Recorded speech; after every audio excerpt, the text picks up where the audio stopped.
શુક્રવારથી રાજ્યમાં વધી શકે છે વરસાદનું જોર। હવામાન નિષ્ણાંત અથરે આશેટીનું અનુમાન સામે આવ્યું છે। દક્ષિણ સૌરાષ્ટ્ર, દક્ષિણ ગુજરાતથી શરૂઆત થશે અને દક્ષિણ સૌરાષ્ટ્રમાં ભારેથી અતિભારે વરસાદ સંભવ છે તેવું પણ અથરે આશેટી દ્વારા અનુમાન લગાવવામાં આવ્યું છે। દક્ષિણ ગુજરાતમાં ભારેથી અતિભારે વરસાદની સંભાવના વ્યક્ત કરવામાં આવી છે। તો 27 જુલાઈએ 7 જિલ્લામાં રેડ વોર્નિંગ આપવામાં આવી છે।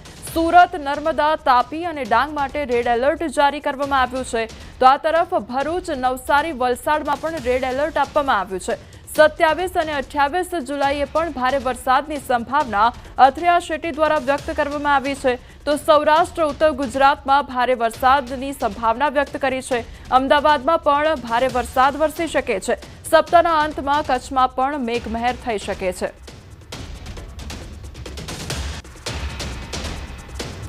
રાજકોટના ધોરાજી શહેરમાં અને ગ્રામ્ય પંથકમાં વરસાદી માહોલ જામ્યો છે। વિરામ બાદ વરસાદ વરસવાનું શરૂ થયું છે। કાળા ડિબાંગ વાદળા વચ્ચે વરસાદ વરસ્યો છે। વરસાદ વરસતા રોડ રસ્તા ઉપર પાણી વહેતા થયા છે। ધોરાજીના ગેલેક્સી ચોક, 3 દરવાજા, શાક માર્કેટ સહિત વિસ્તારમાં રોડ પર પાણી વહેતા થયા છે। વરસાદ શરૂ થતાં અસહ્ય ઉકળાટમાંથી લોકોને આંશિક રાહત પ્રાપ્ત થઈ છે। તો વરસાદથી ખેડૂતો ખુશખુશાલ થયા છે।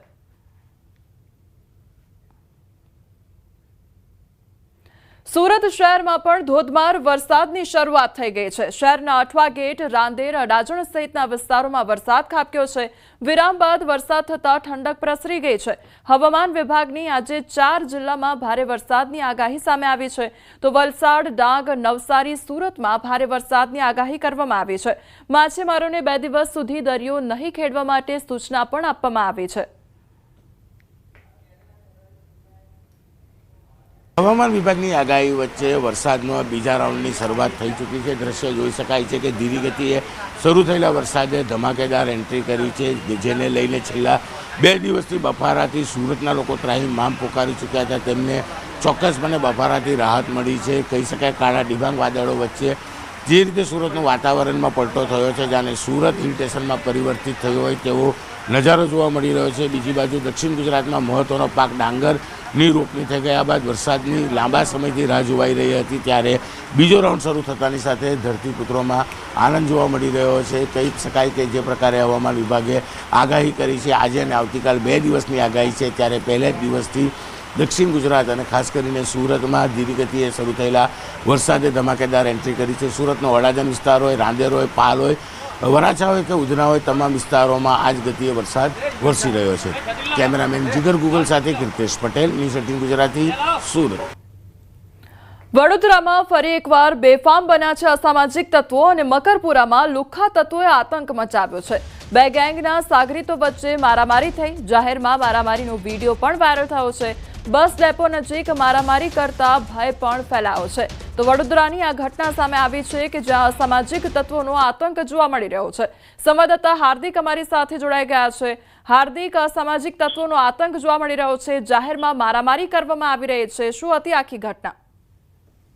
બિલકુલ થી જો આપણે છેલ્લા ઘણા દિવસોથી વડોદરા શહેરના સમાચાર પ્રસિદ્ધ કરી રહ્યા છીએ કે વડોદરા શહેરમાં રોજે રોજ કોઈ વ્યક્તિ કોઈ પર હુમલો કરી દે અથવા તો તોફાનીઓ તોફાને ચડી જાય, ત્યારે પોલીસની નિષ્ક્રિયતાના કારણે જ આજે લુખ્ખા તત્વો છે તેઓ સક્રિય થયા છે। આ મકરપુરા ડેપો કે જ્યાં મોટી સંખ્યામાં મુસાફરો હાજર હોય છે, ત્યાં આવારા તત્વો છે તેમના દ્વારા આતંક મચાવવામાં આવ્યો હતો અને 2 ગેંગના સાગરીતો એકબીજા પર તૂટી પડ્યા હતા, જેના વિડીયો પણ અત્યારે તમે જોઈ શકો છો કે કઈ હદે જે પબ્લિક છે તેની હાજરીમાં જે 2 ગેંગના સભ્યો છે તેઓ મારામારી કરી રહ્યા છે અને બસ ડેપોની અંદર એક પ્રકારે ભયનો માહોલ જે છે તે ઉભો કરી રહ્યા છે।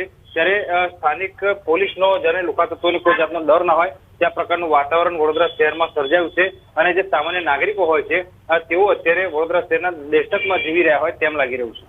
જે હાર્દિક, સમગ્ર માહિતી બદલ આપનો આભાર।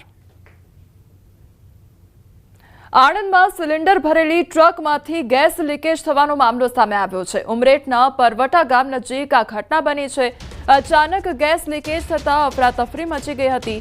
એક સાઈડનો વાહન વ્યવહાર પણ બંધ કરી દેવામાં આવ્યો હતો। ફાયર વિભાગની ટીમ ઘટના સ્થળે પહોંચી આવી હતી। તો આણંદનો આ મામલો સામે આવ્યો છે કે જ્યાં એક સાઈડનો જે વાહન વ્યવહાર છે તે પણ બંધ કરી દેવામાં આવ્યો હતો, તેમજ અફરાતફરીનો માહોલ સર્જાઈ ગયો હતો। ફાયર વિભાગની જે ટીમ છે તે પણ ઘટના સ્થળે પહોંચી આવી હતી। ભરૂચ મનરેગા કૌભાંડ મામલે વધુ 4 આરોપીની ધરપકડ કરવામાં આવી છે. મનરેગા હેઠળ થયેલ કથિત ભ્રષ્ટાચારના કૌભાંડમાં એસઆઈટી દ્વારા વધુ 4 શંકાસ્પદોની ધરપકડ કરવામાં આવી છે. ટેકનિકલ આસિસ્ટન્ટ તરીકે ફરજ બજાવતા સોએબ મહમદ યુસુફ અને હરેન્દ્રસિંહ પરમારના નામ સામેલ છે, જ્યારે ટીડીઓ તરીકે નિવૃત્ત મહેશ પરમાર તથા હાલમાં નેત્રંગમાં ફરજ બજાવતા મહમદ સહલ ઇસ્માઇલ પટેલની પણ ધરપકડ કરવામાં આવી છે. પોલીસ સૂત્રોના જણાવ્યા મુજબ આરોપીઓ મનરેગા યોજના અંતર્ગત કામો ફાળવવામાં, મજૂરી ચૂકવણી અને કામગીરીના પ્રમાણપત્રો આપવા દરમિયાન થયેલી ગેરરીતિમાં સંડોવાયેલા હોવાનું અનુમાન છે. તો હાલમાં 4 આરોપીઓની વિગતવાર પૂછપરછ હાથ ધરવામાં આવી છે. આ કેસમાં અગાઉ પણ અનેક સરકારી કર્મચારીઓ સામે કાર્યવાહી કરવામાં આવી છે. રાજકોટના ભાવનગર હાઈવે પર આવેલ માંડુંગર ગામ નજીક પ્રાથમિક સુવિધાઓને લઈ સ્થાનિકોએ અનોખી રીતે વિરોધ કર્યો છે. સ્થાનિક લોકોએ હાઈવે ચક્કાજામ કરી વિરોધ નોંધાવ્યો. ઢોલ વગાડીને વિરોધ કરવામાં આવ્યો છે. તો રોડ રસ્તા પર પડેલા ખાડાઓના કારણે લોકોને હાલાકી પડી રહી છે. ખાડાઓના કારણે અકસ્માતો થવાનો ભય સતાવે છે. છેલ્લા 10 વર્ષથી સારા રોડના અભાવના કારણે લોકો પરેશાની વેઠી રહ્યા છે. ખરાબ રસ્તાના કારણે ટ્રાફિક જામ પણ સર્જાતો હોય છે.